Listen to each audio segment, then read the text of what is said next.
So actually, I came here not really prepared. So I don't know what kind of speech I'm gonna talk or what kind of topic. But here I am. So as Linda mentioned that I actually fled my country, Iraq, back in 1990. Back then, I was a first lieutenant in the military, and Saddam Hussein was a dictator. But the long story short, because of my family background, my dad was born Jewish, my mom was Catholic, and we were not Arab. Literally, I wasn't really, I haven't chosen any religion back then. But because of all this background that is not really something favorite in Middle East, I did not have really opportunities to, back then, to achieve my goal to become a physician, medical doctor. So I fled my country. Long story short, I had to live in different countries. Jordan, Lebanon, Egypt, Germany, Denmark. So finally I was in Denmark in 1994 and I decided to come to the US. Actually, part of my life was I lived homeless. I lived in the streets, I lived in the garbage containers. I had to seek the help of United Nations to help me get into a safer place. Finally, in 1995, I sent a letter to the University of Kentucky to start learning English.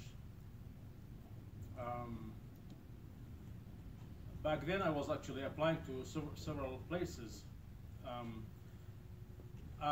When I was in Denmark, there was I was learning Danish back then, just to respect the country. I was living in Denmark. I had to respect the country, so I lived and learned English. So I was going to class to learn English. That class had several students from all over, like Italy, Netherlands, Russia, all kinds. There was one person who's from the US, was also learning Danish. So I asked him, I said to him, I want to go to the US. Do you know what is the best place? So he said to me, okay, go to the US Embassy and look at these universities in the US, weather-wise, price-wise, hospitality, all kinds of things, and come, we'll talk about it. So I brought him about like 24 different universities. So I went to the U.S. Embassy in Denmark, in Copenhagen, and I brought about, I wrote about 25, 24, 20, something like that, different universities. So we can, his name is John, was John. So anyway, we sat in a place and I separate these names of universities in front of him. And he was looking, because he is from the U.S., so he knows what university is best for me, at least just recommendation. So he was asking me questions after questions, and he was just like this pencil, and he was like I was sitting next to him, and he was here, and he was asking me like tuition-wise, and he was crossing universities. What is left is the 3 universities. University of Kentucky was one of them. So he said to me, do you like a place where people are friendly and hospitality? And I said yes. He did not cross anything. 3 universities. I think one of them, I think it starts with K, Kansas or something. And the final question, he said to me, do you like basketball? And I said yes. And he said, bam, bam, University of Kentucky. So I came here and I got my visa, and I made it to the US on January 1st, 1996. Back then I did not have really money to stay in a hotel. I stayed in Cincinnati Airport. And then with the CAP, I came here on January 2nd. And on January 3rd, I met the folks from ESL program. Back then, when I was in Denmark, actually, I was studying English, and then I think I started either level 2 or 3, I don't remember. I was 34. So I was 34 when I came to the US. Like, no family, a lot of trauma in my past. I only had hope, only hope. I had only hope. And to be honest with you, I'm not really a very smart person. I mean, I know that because I had the IQ test and it was like average. I took my IQ in Danish, it was 110, and then I later took it here in English, it was also 110, so I was literally below average. But I had determination. I mean, I know I'm hardworking, I know that for sure. So I finished my English course here, and actually, I think it was this time of the year. Yeah. Yeah, so I think I started level 2. I don't know, because it was like 3 months or something. Yeah. So I finished my course around this time. I had, back then in Iraq, one of my uncles actually was in the US studying, and he was at University of Washington, Seattle. And I remember when I was a kid, he was telling me Seattle, Seattle, Washington. So back then I said, okay, let me see if I go to University of Washington, Seattle. Actually, I applied there and I got accepted in their program. So I took Greyhound bus. That was like a March 28, something like that. March 28, 1996. I got there. I arrived at night.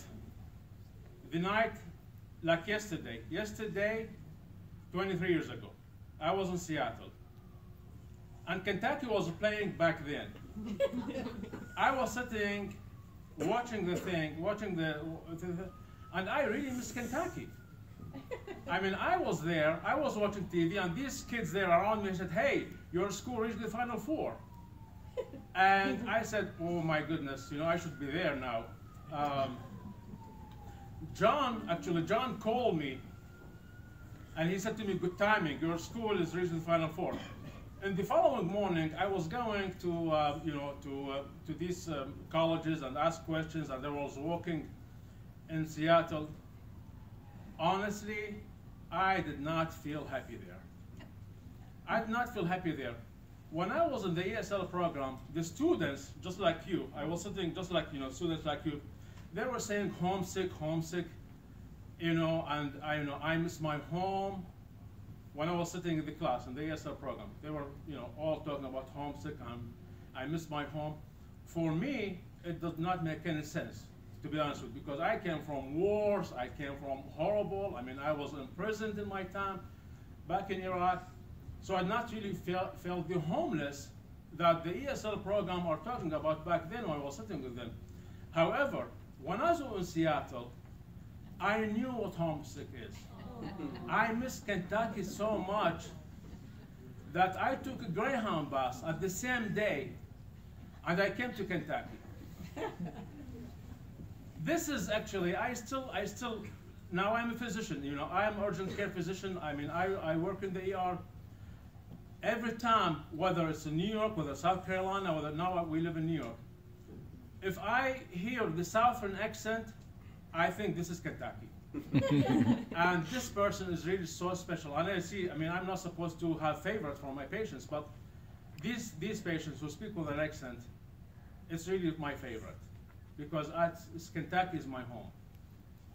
Now, I made it. I came back and then I started school or something. The reason, I think the reason of success is the following. Yes, I'm from a different country. I came 35 years old, 34 years old. The key for success is really first determination, and second, to really practice English like literally all the time. Now, I did not have back then. I did not have a TV. However, the ESL program at that time, they had something called partners. Yeah.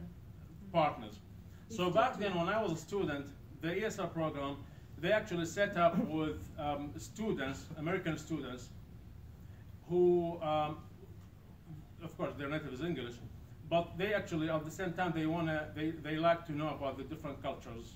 So I was partnered with a person whose name is James Haggerty. we become really good friends. I mean, I was talking to him all the time. I was talking to him and talking to his friends, and he introduced me to all his friends. We were at picnics and parties or something.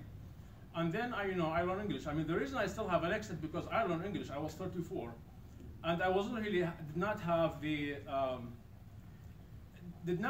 time to learn, read novels or. I mean, always I'm focusing on I'm going to go to medical school. Whatever it takes me, I'm going to go to medical school. I have a friend. Her name is Titania from Russia. She speaks literally English. I mean, she came here. She was like, I think it was 19 years old. Tanya something, and she's in New York. She's married to a guy also from New York. She forgot her Russian language. I mean, she speaks English literally, and she actually now when she goes to Russia, she actually teaching English there. So that's really it. Practice English. Of course, if you look in this country, if you want to make it, if you want to be anything, of course, except president or senator or something. If you want to be anything, you can be anything. I mean, literally, you can be anything. I'm telling you, you think you think it's me is a success story. Well, when in May, when I came here, I thought, I have to look at job or something. In May 1996, after I learned English, I started working as janitor at the hospital, UK hospital. My supervisor was a black guy. Who was my supervisor was a black guy. Did not have a high school diploma. He was homeless, okay? And the only thing, he was a hardworking, literally hardworking, okay? I cannot really tell you his name because we were sitting together and he was asking me, what do you want to be, in the future? I said to him, I want to be a doctor. And he was laughing. He said, are you kidding me? He was 34, I was 34. He said to me, this is, you are talking about medical school in the US. And by the way, medical school in the US, I don't know if you guys know, passing score is 83%. So it's not like 50 or 60, no. Medical school is 83% passing score. And you have to go through 4 board exams, literally. Each board exam is a long day. Cameras above us, like, fingerprints, it's like very difficult. And he told me that. He said to me, well, I want to be a welder. Well, this guy is actually, he is one of the most successful welding people probably in the South.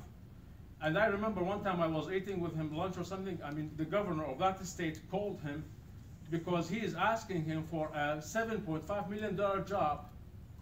And my friend said to him, no, excuse me, I want $8 million. Oh.